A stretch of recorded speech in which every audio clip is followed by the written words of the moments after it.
Today, we are going to perform a number of advanced cases of check-in process. Fortunately, because we are still using EMR as our basis for patient demographics and insurance information, the process you learned so far does not change at all. For example, if the patient is new, then you would create a new patient and enter all the information in EMR, then start the check-in procedure as before. If the patient's information is updated, you would just update those changes in EMR, then again, start the check-in procedure.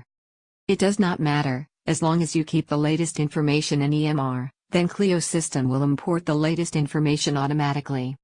The only time the check-in process is a little different, is when the patient has a balance. Let's go through an example. This patient has $70 balance from the previous visit. When we start the check-in procedure, you will see an additional step, which is to import the balance to CLEO system. Here, you will review the balance amount to see if it is correct, then either skip or save this information. Please note that this is a one-time process for each patient. Once the balance is imported for a particular patient, the system will not ask again for importing balance for that patient, since all financial information will be processed in the new system afterwards. Once it's saved, you can see the balance information in the patient summary. Now, we would go through the same check-in steps as before.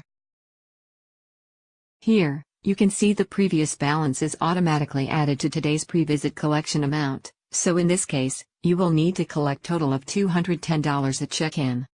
Let's make this case a little more complicated, by doing a partial payment. Maybe patient only wants to pay for today's visit. If that's the case, you will enter the actual payment patient gives you, and the system will automatically apply the payment to the appropriate balances, always starting with today's balance.